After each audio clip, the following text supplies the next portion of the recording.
And now we give you part 2 of the Floyd Norman interview. It was really a great experience, and I don't regret leaving one bit. So did you leave prior to or after Walt's death? Because you left at the end of '66 and he died in December. I had already left the studio, although I was still around. It's kind of funny. I was still around Disney a lot because I don't know. I guess the place was such a part of me. I kept going back out to Disney, and I would usually go out to see people or I would need something that I would borrow from the animators.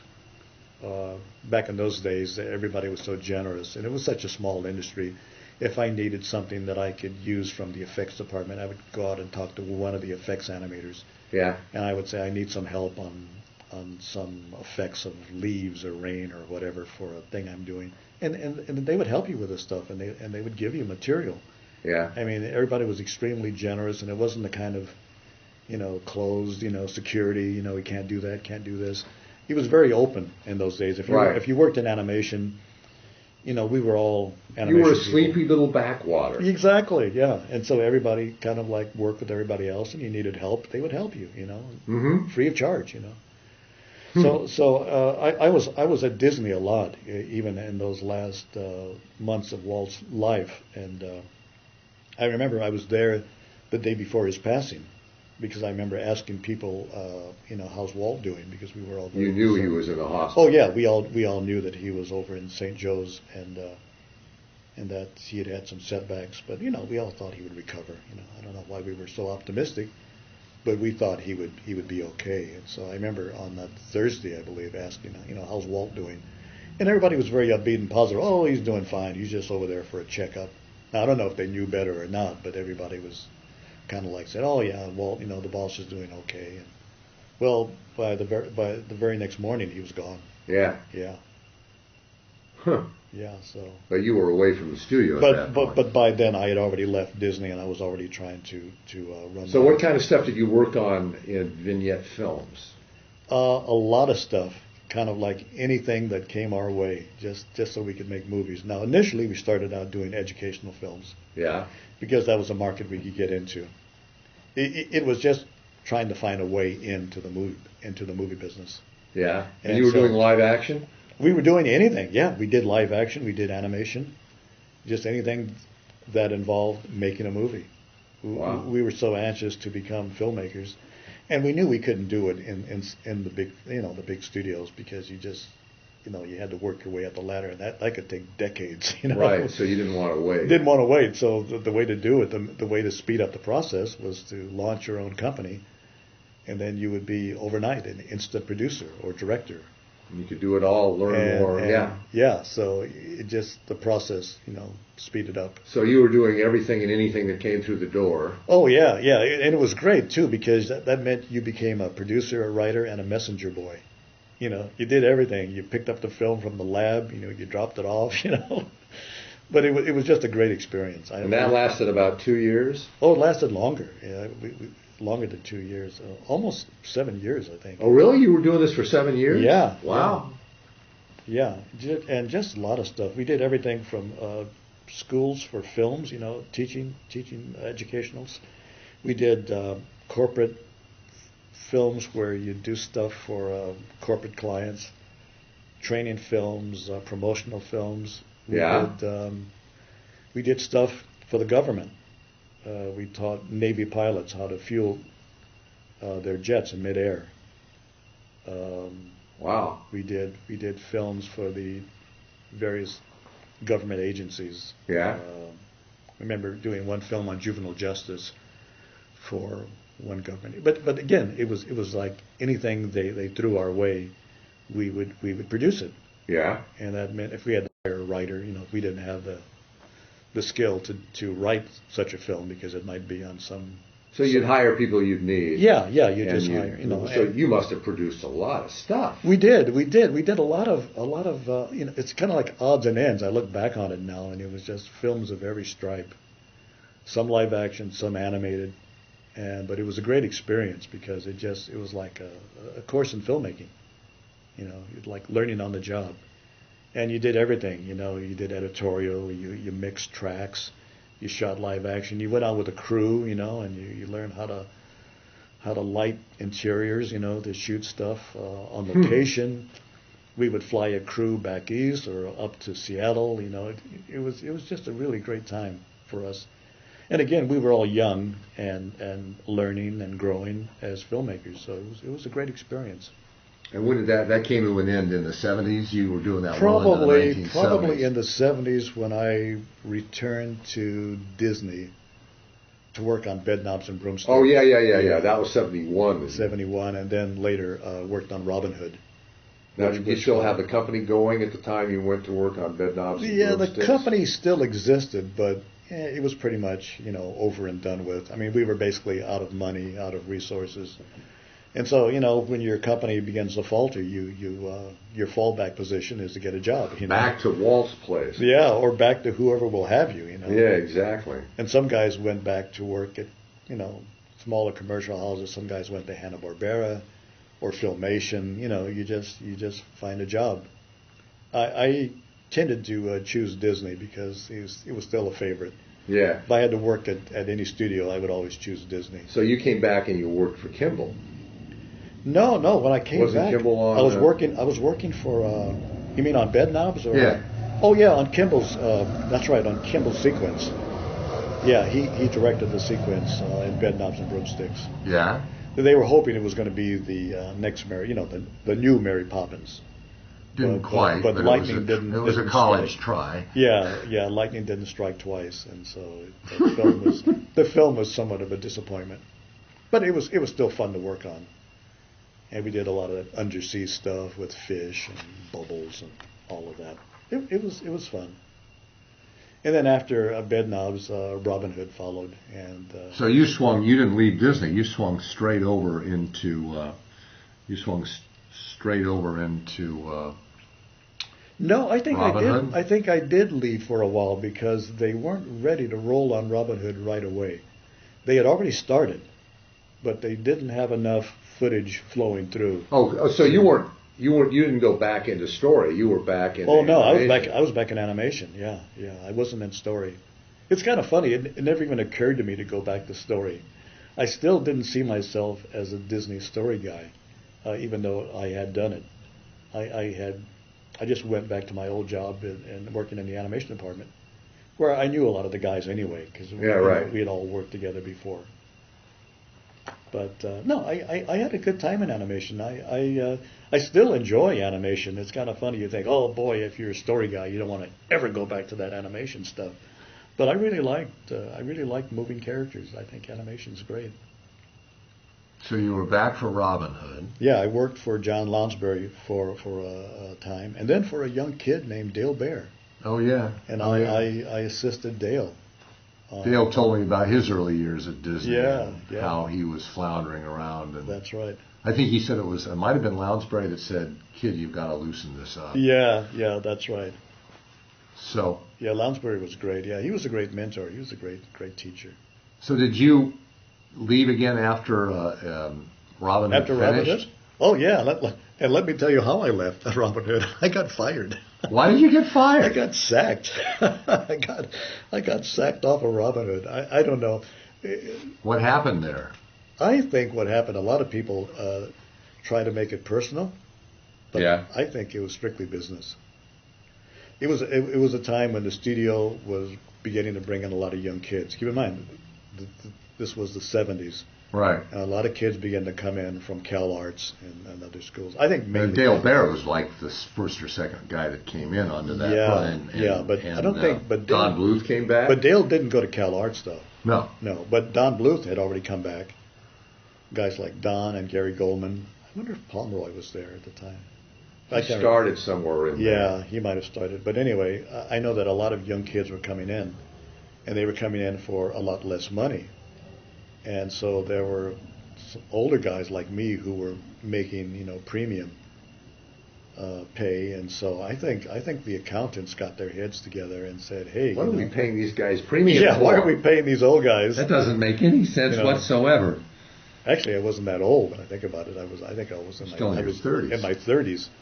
But they said, "Hey, we can dump these guys who are in their 30s and bring in these kids in their 20s and pay them half the money. Yeah. And I think that's why I got booted out. I don't think it was anything personal. So it wasn't at the end. You didn't stay right till the bitter end of the picture then. No, I didn't. No, I didn't. Although this again, an odd coda to this whole thing. After I got sacked out of Disney, taken off the movie because apparently I wasn't good enough to work on it, or some wacky reason they invented. Then they called me and they wanted me to pick up freelance on the movie. Oh, really? You're not good enough to work on staff. I'm not good enough to work on staff, but I ended up working on the movie. You're good enough to have your footage in a picture. Yeah, so. I ended up working on the movie anyway from home.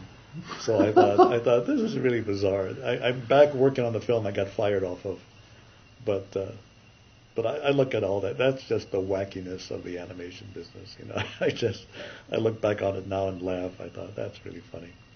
So now we're into the middle 70s. Yeah, now I'm in the 70s, and now I think my career. You zoom over to Hanna-Barbera. Hanna-Barbera, yeah.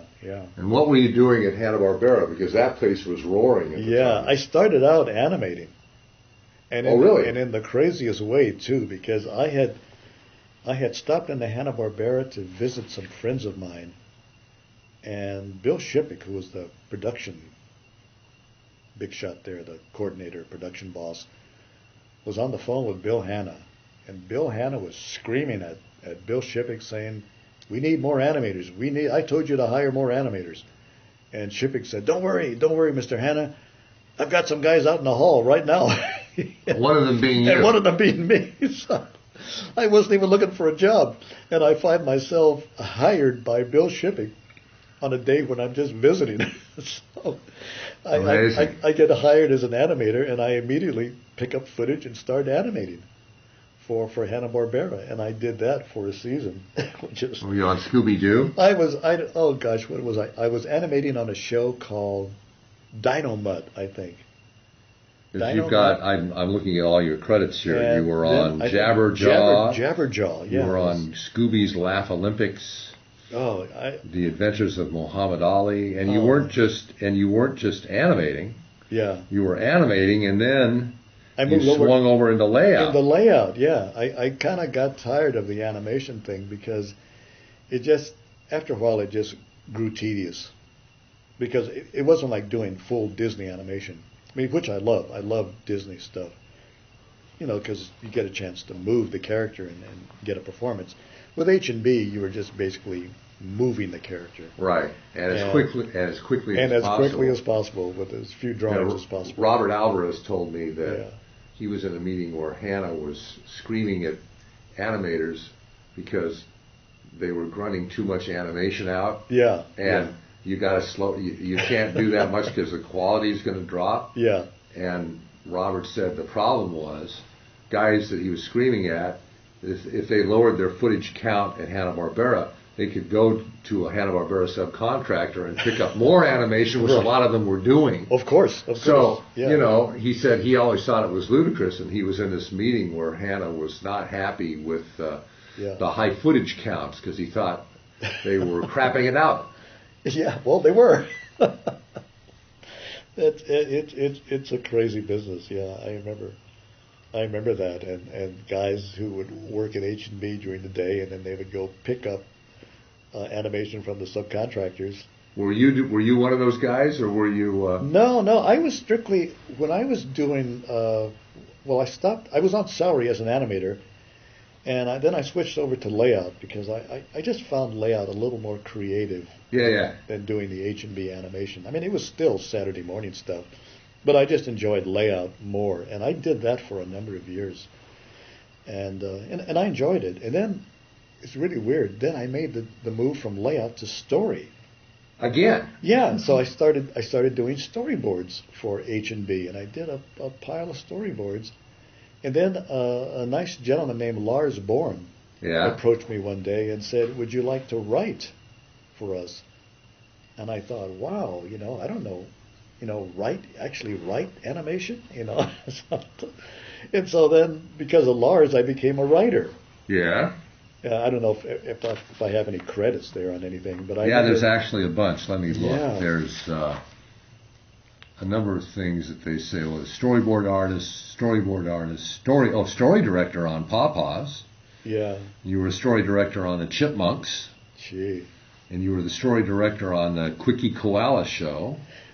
Tex was on that show. Tex Avery Tex Avery? was still around. Yeah, he worked on Quickie Koala, and we had a chance. And this is the early 80s. Yeah, we had a chance to work with Tex, and the thing I remember about Tex was he asked us not to call him Tex. He hated that, He hated that. He said, "My name is Fred." Oh, so you called him Fred Avery. And so we were all baffled by, well, gee, we've always known this guy as Tex Avery, and now he wants us to call him Fred. Well, But he was known as that, but nobody to his face yeah. called him that. Yeah, isn't that funny? So I'm trying to think here, Yeah. because I think I know that I saw a bunch of. So what were you writing? How many scripts did you write? Boy, I honestly don't remember. I mean, all of this stuff. I mean, you're just plowing through a lot of work, just trying to get through it, and it was fun because it was a change of pace. One of the nice things about moving from category to category, it gave you kind of like a fresh perspective, and the move from animation to layout, from layout to storyboard, from storyboard to scripting. It was just kind of it kept you going. It kept me interested because after something kind of got old, here you had a fresh new challenge. Yeah. And I never thought I could write Saturday Morning. As a matter of fact, I remember at one point I had submitted some scripts, thinking maybe I could make it as a writer. And all the producers said, no, we read your scripts and it's not very good or whatever, And then I thought, oh gosh, well I guess they're right. I'm not really a writer. And then I get a call saying, how would you like to write for us? Really? Yeah. Same producer? It's sometimes the same one or sometimes a different one. But I thought that was so bizarre to be rejected as a writer and then get hired as a writer anyway. So and that happened to me at Filmation. I so- was rejected, and then they hired me. yeah, so it's weird. I don't know why I was rejected, and I don't know why I was hired. But They needed but you. I did it. I did it for as long as they needed me, and it was fun. And I got paid money to do it, so I thought, well, why not? Well, it says here you were story director on the Smurfs, and then you were a storyboard artist. You were story director for 72 episodes of the Smurfs. You were a storyboard artist for 40 episodes, so you did a lot of Smurfs. We did a pile of Smurfs. Yeah, I mean, those things went on forever. Now, did you write any of those, or did you strictly storyboard? I think I strictly storyboarded, but I'm not sure. Do you remember what you wrote, what scripts you wrote on, or what shows you wrote scripts for? Can you remember? I do know that I wrote scripts on Quickie Koala. Quickie Koala? That's for sure. And I remember writing for Chuck Menville and Len Jansen, who were producers over on The Real Ghostbusters, and they hired me to write scripts for them. So those two shows I definitely remember. Well, it looks like you also wrote on the Chipmunks because you were there as a story director. Yeah, and I wrote some other stuff while at H&B. So, but again, like I said, you live long as I do, and this stuff starts to become a blur after a while. Yeah. And I said, Oh, yeah. And this is still happening to me. I had this kid at Disney who brought me a story one day. He wanted to know if it looked familiar. And I remember thumbing through the pages and saying, well, it seems vaguely familiar, but, I might have read this. And he said, no, you didn't read it, you wrote it. Oh, really? Yes, and I had totally forgotten that it was a story that I had written. And it just becomes, it's just... Well, that could happen.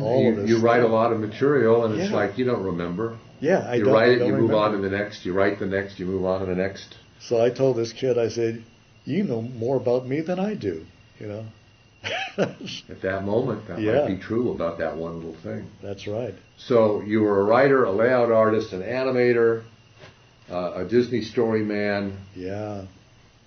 and then so from television, you swung back to Disney feature in the 90s. How did that come about? Because Oh, yeah.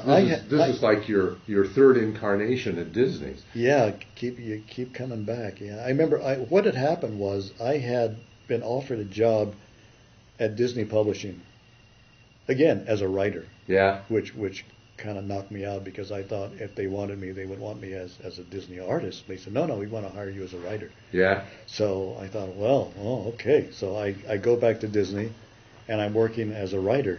Yeah. And I told my boss, I said, well, this is not really my thing, so I'll do it for a couple of years. I said, I'll give you a couple of years. And I ended up working there for 10 years. That's how fast 2 years can go by. The 2 years turned into 10 years before I knew. So what projects were you working on? I was working on everything from Disney storybooks to Disney comic books to Disney comic strips. Were you writing them and drawing them? It sounds to me like you'd probably be doing both. I was doing both, yeah. But I wrote Mickey Mouse, the Mickey Mouse syndicated comic strip. You were the last guy, weren't you? I was one of the last men standing on Mickey because Floyd Gottfredson had since retired. Del Cannell took over from Floyd, and then when Del retired, the strip got tossed over to me. All right, and Roman Arambula, I think, was doing Scamp. Yeah, I worked with Roman on Mickey. Oh, did you? Yeah, Roman was penciling and inking Mickey.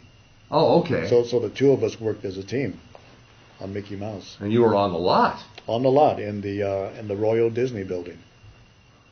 So and again, that was once again another job that I didn't ask for, didn't want. You were happy to accept. Well, not happy, not really happy. I got called in by my boss, and he said, I want you to write Mickey. And I said, basically, I didn't really think I could do it, and I didn't really want to do it. And he says, well, I don't have anybody else. That's how he put it. So you're doing it. Yeah, I don't have anybody else. And then you did it for 10 years. No, I only had to do Mickey for about 5 or 6 years. Oh, 5 or 6 years. Yeah, and then luckily they canceled poor Mickey. He got canceled by King Feature Syndicate because his newspaper count was down. Count was way down, and Mickey eventually. But that was happening with all the comics. All the comics were dying. I mean, they eventually canceled Donald.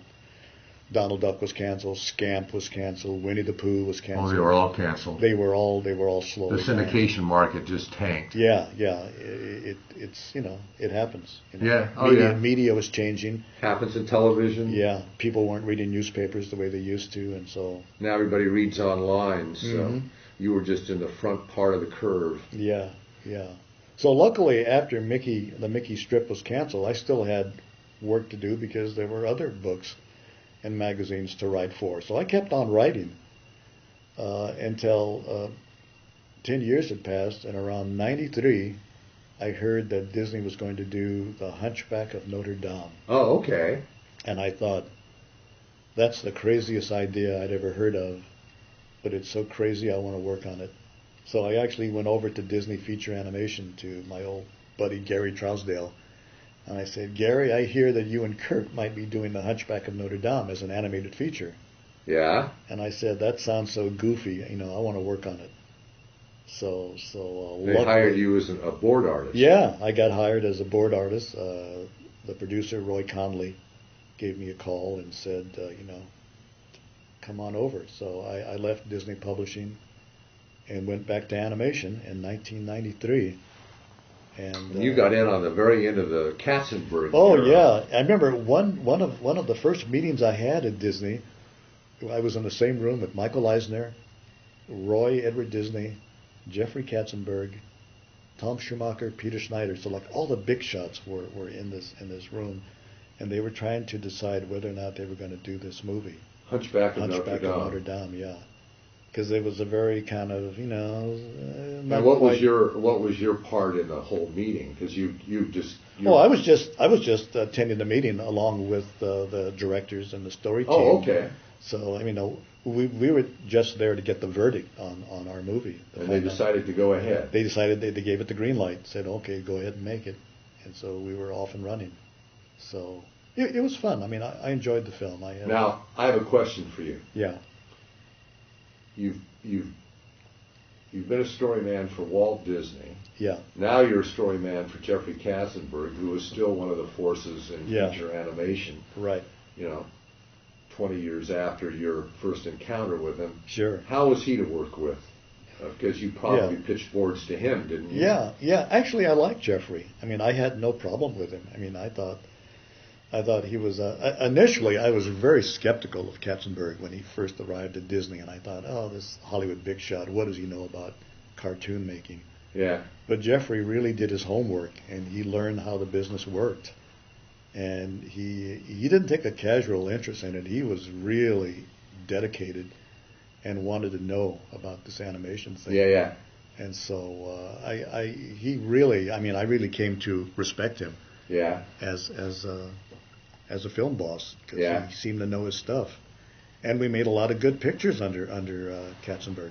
Yeah. A lot, Now, a lot of good films. how was your experience with him on Hunchback? Because I think it was after Hunchback he was out of there. Yeah, yeah.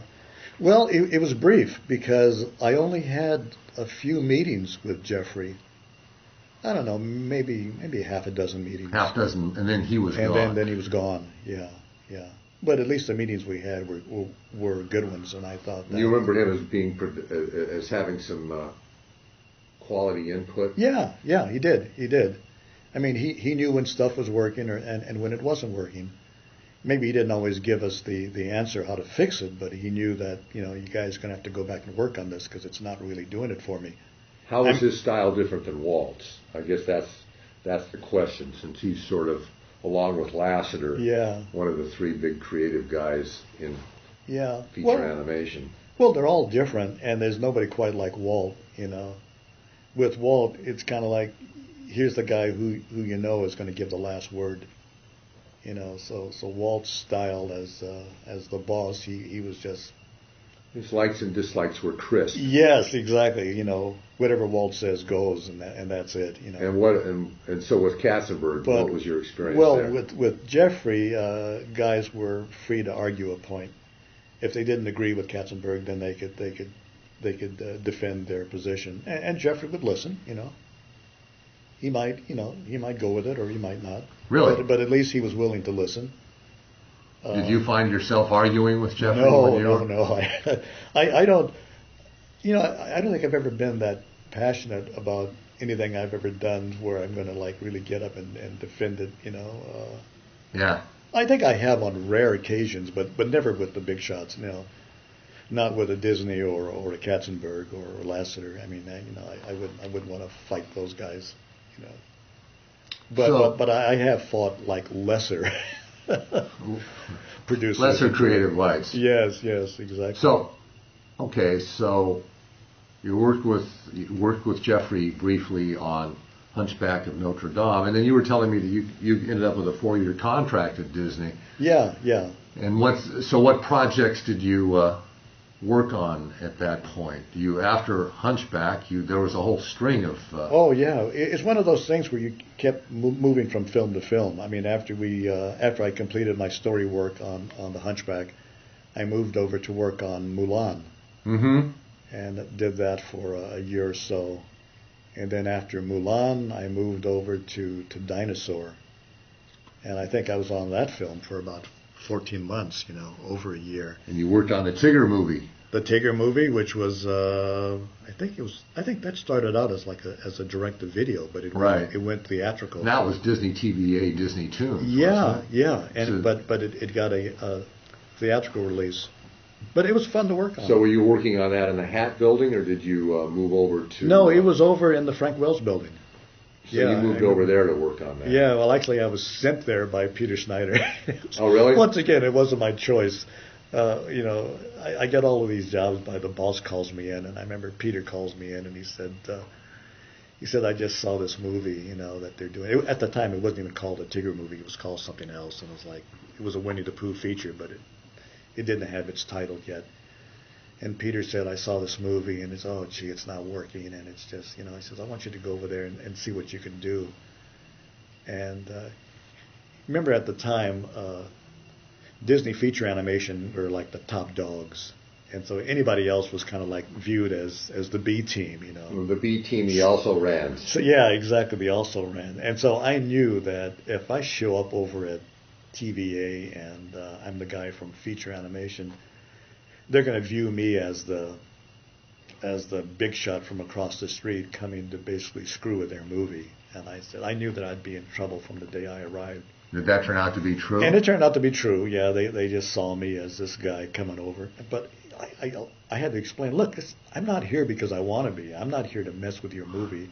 I'm here because my boss told me to come over and see what I could do to help you guys make a better film. And so, like, get off my back, don't give me a hard time. Because I don't even want to be here, I'm here because Peter sent me. Yeah. And so finally, I think they got the message, and they said, "Oh, okay." And then they would give me, stuff, and I would look at it and reboard it and try to make things work a little better. But I've always hated being put in that position to want to come in and try to fix somebody's movie, because you're always viewed as the bad guy if you do that. Yeah. You're the interloper. Yeah, the interloper. Like, oh, you're one of the big shots from across the street coming over to put your mark on our movie. Yeah, and it's like, oh, gee, So I hate stuff like that. But it all worked out. The film turned out to be a pretty decent little film, and I enjoyed working on it. And I remember Toby Bluth was the art director. And it was he's a terrifically talented. Yeah, Toby was a great guy, and I enjoyed working with Toby on the film. Good. So it turned out to be a good experience after all. And he was appreciative and acceptive of your input. Yes. Well, so he didn't give you trouble. And we were old friends anyway. So yeah, he was good. He was cool to work with. And you also went up during that whole period of time. You went up to Pixar in its early days. Yeah. Was that also detached duty from Disney? You went up to Pixar to work on Toy Story 2? Yeah, that was a strange thing. One Friday afternoon, I got a call from Tom Schumacher to come up to the third floor story room in the animation building, and I went upstairs, and there was a guy named Ralph Guggenheim, who was the producer, co-producer of Toy Story, Jimmy Hayward and Ash Brannon. And they had an idea for a movie they wanted to pitch to us. And they said it's a sequel to Toy Story, which had turned out to be a big hit. Oh, yeah. And so they pitched this film to us, and I was blown away. I said, that's a great idea. That sounds like a terrific idea. And they said, would you guys be willing to help us out on this film idea? Because our crew up at Pixar, they're all bogged down with getting A Bug's Life done, and we don't have anybody, we're short. We need people to come out and story board. Guys, yeah.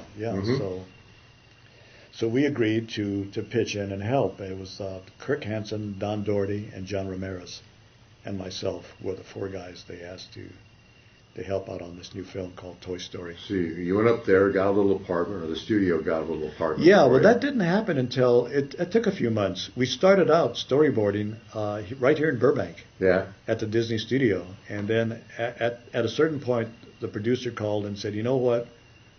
I really need you guys to be up here at Pixar, and because it's not really working with having all of you down there and we're up here, even though we did kind of fly up there from time to time." Yeah. And so most of the guys said, "Hey, look, we can't do it. We have kids in school, or I got a house here. I can't move up there and all that." So nobody wanted to move up to Pixar. Right. And so I said, "Well, I'll go," because I didn't have anything tying me down here in Burbank. So I said, I'll be happy to move up north. And then once Kirk Hansen found out that I was going, he changed his mind and he went along too. So two of us. Okay, so two of the four went up there. Two of the four moved up north, up to Pixar to work on Toy Story 2. And what was that experience? That was your first experience with John Lasseter.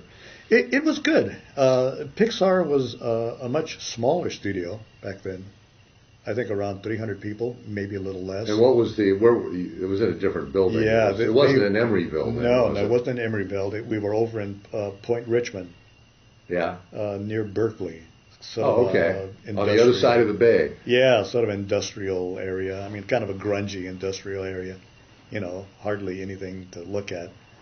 And so I don't think anybody even knew Pixar was up there because, we were in this industrial park and there were no signs. So it was actually hard to find the place because if you didn't know where Pixar was located, you couldn't even find the place. Yeah. So we had difficulty on our first trip when we first went up there to even find Pixar. but it turned out to be a really cool experience. A lot of young people, a lot of kids just out of school. Yeah. The studio who had only made one movie. And I remind people that when I went up to Pixar, they'd only made Toy Story. They'd only made Toy Story. Well, the other one was made halfway made but not out. Yeah, and Bugs Life was still in production, so it hadn't even come out yet. So they only had one film under their belt. And here we were starting a third film, Toy Story 2. But it was a good experience. I moved up to San Rafael. Yeah. And lived up there for about a couple of years working on the film, and it was a really great experience. And Wow. in a way, it was good to get away from Disney because it was like leaving this huge, monster, machine, and getting up to this little almost boutique studio. Which it was in those days. Yeah. So it was much tighter and closer and more personal. And it was fun. It was really nice. You felt like you were almost the way you might have been at the Walt Disney Hyperion Studio back in the 30s. Yeah. Oh, yeah. Yeah, fledgling, enterprise, just trying to find its way. Just trying to get its sea legs. Yeah, exactly. And so, now, what's interesting to me is that you're probably the only man standing, or who's ever, worked in story for Walt Disney, worked in story for Jeffrey Katzenberg, and worked in story for John Lasseter. Yeah, So yeah. the three, animation icons of the last 40 or 50, 60 years, you've worked for all of them directly. So Yeah. my question is, what are the different styles? You've talked a little bit about Jeffrey, that he would give input, but you could argue with him, and with Disney, it was basically listening to what he said he wanted and what he liked and what he disliked. And what about Mr. Lasseter? Yeah. Yeah, it's interesting. I would add that Bernie Mattinson could be added to that list because Bernie, with one exception, that in this case, Lasseter worked for Bernie Mattinson. Right, right. Oh, that's Yeah, true. John was part of Bernie's crew on Mickey's Christmas Carol. So Bernie was actually John's boss. Right, you were never John's boss. And No, I Bernie, was never and John's Bernie boss. was. Yeah, but Bernie was also my boss. I so. do remember when I was at Disney in the 70s when Bernie was doing the film, when he had all these young kids like Mark Henn and Ed Brad Bird and Ed Ken Galbert Burton. and John Lasseter. I remember when they were all kids just out of school and working on the film. And so I used to stop in and see Bernie in those days and see all the kids that he was sort of nurturing Who've all gone on to Yeah, long gone and on. lucrative careers. Yes, indeed. Yeah, they've all done quite well for themselves. But the three guys, Walt was basically Walt Disney. I mean, what can you say? He was the old maestro. He was the ruler of his kingdom, and whatever the king said, you did. You didn't argue with the king.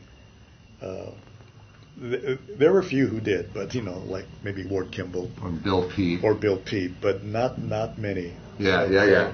So Walt was like the I don't want to call him a dictator because that sounds cruel, but he was the ultimate boss. The Delphic Oracle. Yes. And then Jeffrey was a cool guy to work for, and Jeffrey would listen, and you could argue your points with Jeffrey, and maybe he might come around, maybe he wouldn't. And then you had John, who I felt had good story instincts. He just seemed to. Some guys just seem to get this animation thing, or they get the storytelling, or they can spot what's missing and what's needed. And I remember my first meeting I had with Lasseter on Toy Story 2, and our movie story was, we had some rocky moments and some things where I just wasn't happy with, and I felt weren't working. Yeah. And I just wondered if John was going to see those, and he caught them right away. Really? He got them. He knew what the problems were immediately. And I said, and I even said, oh, see, John's channeling Walt Disney. So yeah, John gets it. He's got good story instincts. So yeah. Now, was he somebody that you could argue with? Of course, at that time, it was a fledgling studio, so there probably wasn't the intimidation factor that there would be today. Yeah, exactly.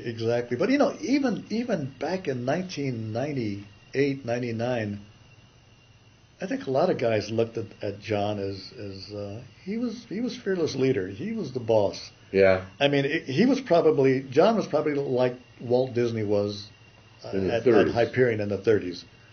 Even though he's a young guy, the staff, he still had the respect of his staff, and they weren't going to push back too much, Yeah. Yeah. Yeah. So maybe a guy like Joe Joe Ramp, maybe Pete Docter or Andrew Stanton might, but not many, Yeah. Not, Now talk not- about, now you worked with Joe pretty closely for a while, so what about Mr. Ramps? His story instincts compared to Mr. Lassiter's? Same as, yeah, different than, different vibe? a little different. Joe was, I think, an intuitive storyteller. He just felt it, Once again, he just knew what was working and what wasn't working. And people often said that Joe was the storyteller with heart. Yeah. He really knew where to hit you. He really knew how to bring that tear to your eye. Zero in. So yeah, he got that. And there was something about his work that always had that sweetness and that charm to it.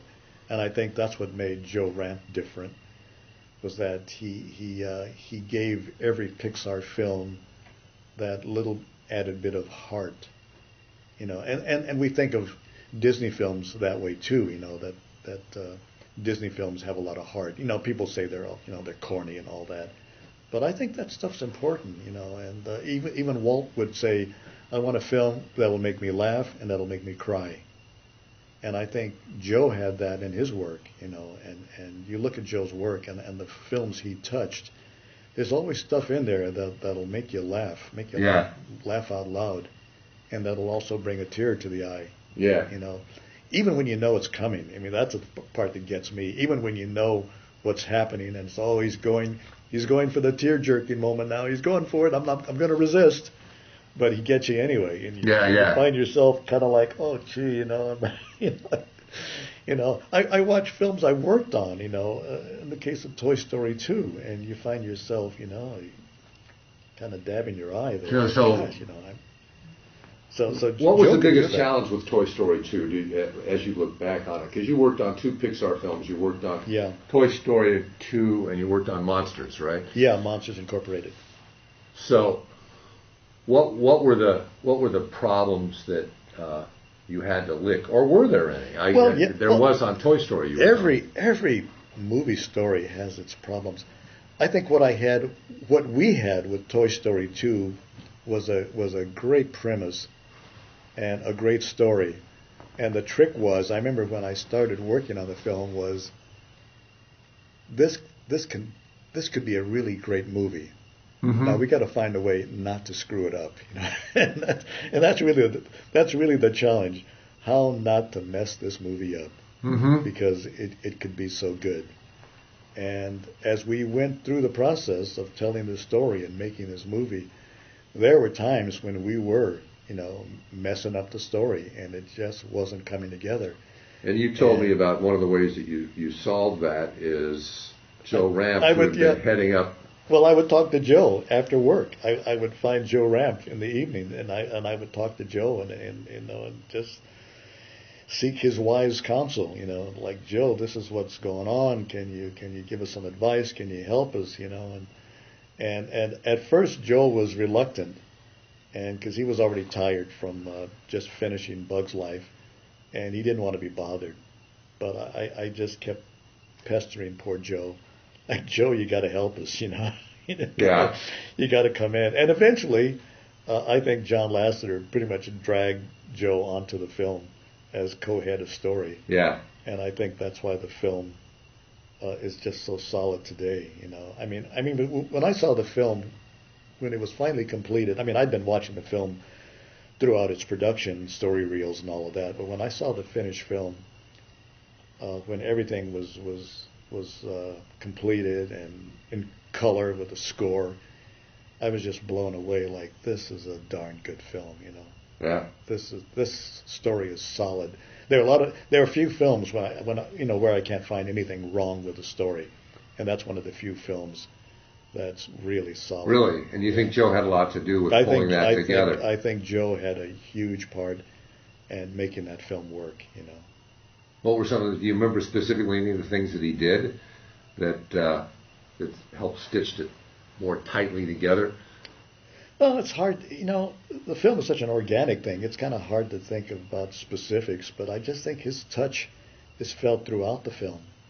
I think that sense of the heart and the charm and the humor, the gentle humor in some cases, that's all Joe. He knows how to tell a story. So would he, as story director, would he just supervise, or would he board some of the sequences himself, or redo sequences that others had done? What? I think we were in such a crunch on Toy Story 2, I don't think Joe had time to do any boarding. He had them act mainly as a supervisor. Now, we had marshaled, I think, everybody who could draw at Pixar to do boards, because so much of the picture had to be reboarded, and reboarded, quickly. Yeah. So everybody who could do boards were just scrambling to get stuff all hands reboarded. on deck. All hands on deck, exactly. And I think Joe was just sort of overseeing this whole process.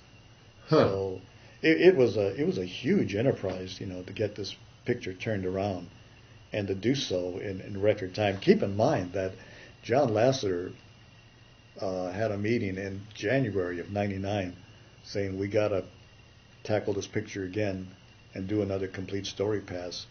Now, this is a film that's due for release at the end of the year, in November of '99. Yeah, so you've got about 9 months. And we're talking January to start reboarding the film from scratch. And it's like, my first reaction was, yow, are we really going to do this? And then I realized what John was doing was exactly what Walt Disney would have done. Sounds crazy, sounds insane.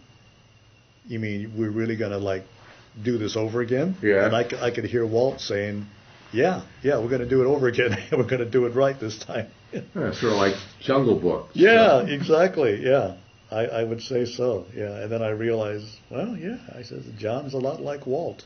And then how did you come to do Monsters, Inc.? Because you left the studio and then you came back. Yeah, again. I hadn't planned to. It was one of those things where I had completed my work on Toy Story 2, and I returned to Disney to pick up where I left off. And I think I was working with Mike Gabriel and Mike Giamo on their Western film they had in development called Sweat and Bullets. Mm-hmm. And I was doing development work for them. Ended up being Home on the Range. Yeah, it ended up being something else. Things happen in the movie business. But I got a call at Disney from Darla Anderson up at Pixar saying, can you fly up here for a meeting? And so back on the plane, back up to Pixar. And I had been requested to come and help out on Monsters Incorporated. Yeah. And so the funny thing is I initially turned it down, which is I look back on it, it's kind of funny now when I think about all the people scrambling to get into Pixar and banging on the doors, let us in. And here I get an offer, and I said, I don't think so. But that's because I'd been away from home for so long, and I thought, my wife's not going to be really happy to have you go off again. Have me go off again. And of course, she when I did confront her with this, she said, she says, I know you want to do it. So she knew I wanted to do it. So she said, go ahead. So what were the housing arrangements? Were you back in San Rafael again? Yeah, back in San Rafael. Yeah. Jeez. Good old San Rafael. But it's a nice place, No, I like San Rafael. I have a good friend that lives there. Can't knock San Rafael, yeah. So beautiful. Yeah. Up there in Marin County. Yeah. So I found myself working with Pete Docter and David Silverman on this monster film, which it turned out to be a pretty cool little film after all. It lost out to Shrek, I think, at the Academy Awards. The first Academy Awards, yeah, it did. Well, it wasn't quite the monster hit that, no pun intended, that Shrek was. Yeah. And I think, like Monster versus. Yeah, I've been told that they had a lot of story problems on that, and that Pete was sent off to recuperate in Hawaii. Oh, yes, yes. So you heard that story too. Oh, I've heard it, yes. We won't go into all We the won't go into details. that. Hey, but you know, movie making, it's a tough business. Yeah. It's not easy. So Not for the faint of heart. what's your most single memorable experience from Monsters? Do you remember any that leap out at you? I do remember that. Because of the lack of space was becoming apparent at Pixar, and we had pretty much run out of office space. So when I went up to Pixar to work, I had to move into a conference room to do my storyboards because there were no more empty offices. And then a few days later, Joe Ranft moves in because it turns out that Joe had given up his office while he was on vacation, and so he returned to Pixar. And there was no office and no for office him. for him. and he's like the top story guy. So I can say that Joe and I shared an office on Monsters Incorporated. A large conference room. A large conference room, and so that was he in one corner and you in another, or how did that work? I was kind of. I remember he was behind me. I remember being sort of up front in the conference room, and Joe was at a table behind me. Yeah. And I remember him one day grumbling about a particular sequence that he was really having difficulty with. And I thought, wow, Joe's having difficulty. I thought only I had difficulty. You thought it was only you. I thought it was just me, But it turned out that the sequence he was working on ended up being a very funny one in the film. And it's where they're up at the North Pole or wherever, and they meet the abominable snowman, voiced by John Ratzenberger. Yeah. And well, they always get him somewhere. Yeah, they always get John in there somewhere. But it turned out to be a very funny sequence. But I do recall Joe having problems, storyboarding that sequence. And that's when I realized that, gee, maybe Joe's fallible after all. He's human like everybody else. Yes, he's human just like the rest of us. He can have bad days and good days. Yeah. But no, it was a great experience, and I really enjoyed working on the film. And it was fun. It was fun. I never worked with David Silverman before, so that was the first. I had met David, but we had never met, and I thought I'm never going to work with this guy because he does The Simpsons. But lo and behold, he ends up at Pixar, working as a co-director on Monsters Inc. So you just never know. Yeah. Oh yeah. Yeah. Well, he had been a big wig in other parts of the animation industry. Oh yeah. Amazing. I guess he wanted to try the Pixar thing for a while. Well, he did. That's a good picture. Oh yeah, It's a good picture. The picture turned out to be. A lot of people tell me it's their favorite Pixar film. Yeah. Well, it really is good. Yeah. All right. So we've sort of plumbed all areas of your TV and movie Oh career. man, it's a lot of stuff. Then you returned. Even I can't remember it. You returned to television.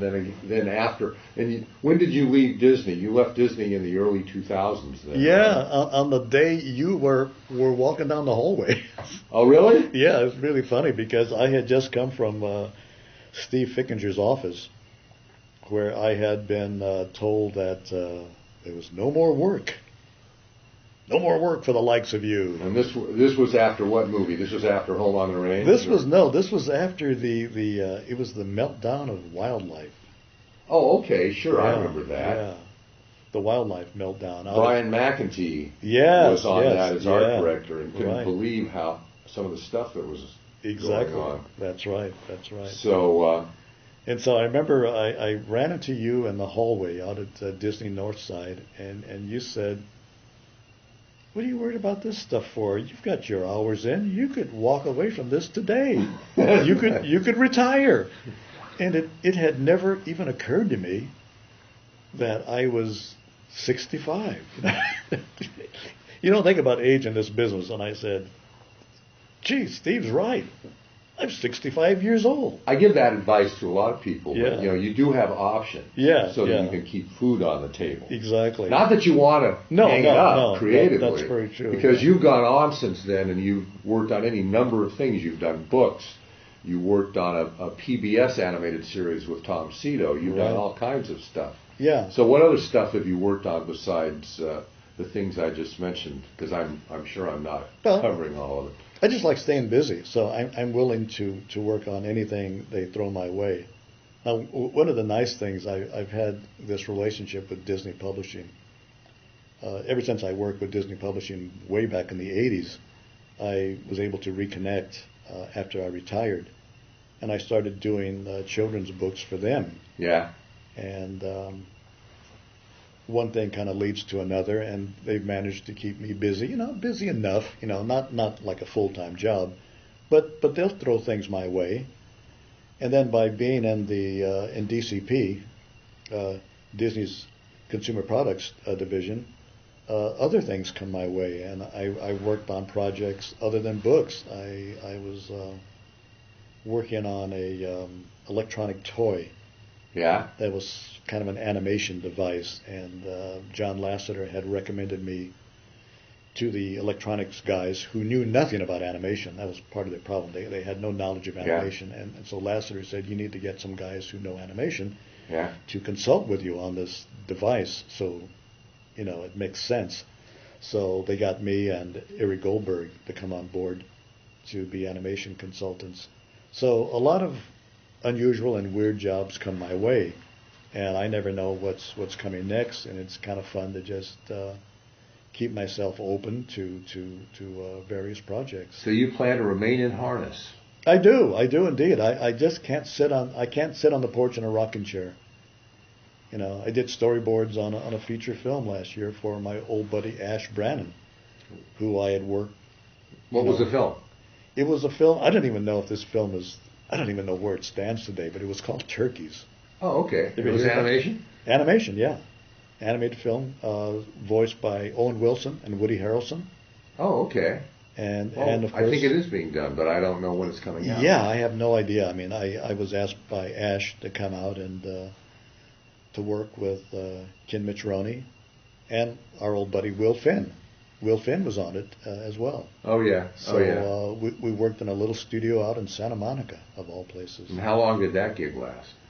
Will had been on the film for about a year, I think, and I was only on it for a few months because I was just coming in to help Ash build some reels. They had to They had to get the film over. Well, I know that Will left Disney Toons. Yeah. And moved over there. Yeah, and I think Will had been there for about a year or more.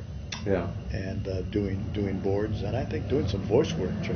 Yeah. But it was fun. I mean, it was a little place, a little teeny tiny studio, but we had a great crew, and again, it almost felt like Pixar-like in the early days of Pixar, because it was just this small and boutique-y. Yeah, little boutique studio and doing this film, and you just come in. But the only thing that had changed, that we were now storyboarding on the Cintiq. And of course, that's been the change throughout the industry. Yeah, almost everybody storyboards. There's not a studio in town now Yeah. that doesn't storyboard digitally on a Cintiq. I think there's a few individual artists who still board on paper. Yeah. They're Luddite holdouts, but for the most part, everybody's doing it. Now, to wrap this up, we'll go back to your what inspired you, the films that inspired you, and the films that inspired you to get into the business in the first place. You named two back in your youth, and I always ask people to name 4 or 5 films that sort of inspired them and pushed them towards animation, or inspired them after they got into animation. Oh, yeah, so yeah. You can name as many as you like, but if you can name 3, 4, 5, that would be Ducky. Well, I think the film that really, as they say, knocked my socks off as a kid, that I thought was an animated masterpiece, was Pinocchio. Yeah. It always comes up as number one for me. Pinocchio was truly awesome. And the next film would be The Jungle Book. Not because I think The Jungle Book is such a great film, although a lot of people tell me that it's one of their favorites, but it's because I got a chance to work with the old man. Yeah. And that was a very special opportunity to work with Walt. And then 2 or 3 others. And of course, Toy Story, which kind of changed everything. it ushered in a whole new era, this whole digital era. The whole digital era and sort of ushered out Yeah. hand-drawn animation. But before that, I'd have to add Roger Rabbit, because Roger Rabbit really did something. Even though maybe Roger isn't the greatest live-action animated film ever made, it just seemed to. It was the film that really got people talking about animation again. Yeah. I mean, there was just a kind of excitement. I remember going to see the film in a theater on a Friday when the film came out, and people were just really jazzed about animation, and they hadn't felt that way. It seemed like in decades. Yeah. So Roger did that, Whether you like the film or not, it just really seemed to grab people, and people really took an interest in animation again. Yeah. The same way Beauty and the Beast became like this date movie. Yeah. That girls dragged their boyfriends and husbands out to see Beauty and the Beast. The animated Titanic. Yeah, it really was. It really was. So to me, these are the films that really kind of like shaped my career, and the films I look back at having such an impact on this industry. Wow. And of course, who knows where it's going from here? But well, it certainly seems like it's going to go somewhere, because animation is kind of one of the driving forces in the movie business at this point. Who would have believed it way back in 1956? Oh yeah. I mean, when animation was so obscure. Yeah. Back in '56, where few people. I would tell people that I'm going to go work in animation, and they didn't even know what I was talking about. Yeah. Animation? What's that? What the hell? Is that a job? Yeah. It's done by elves. Is that a career? You can actually make money doing that? Amazing. And today it's gigantic. Yeah. And on that note, I guess we will end, Mr. Norman. Thank you very much. Thank you. And it's been a fun. This fun will time. be up next week, right after Christmas of 2011. What a way to start the year. Yeah, exactly.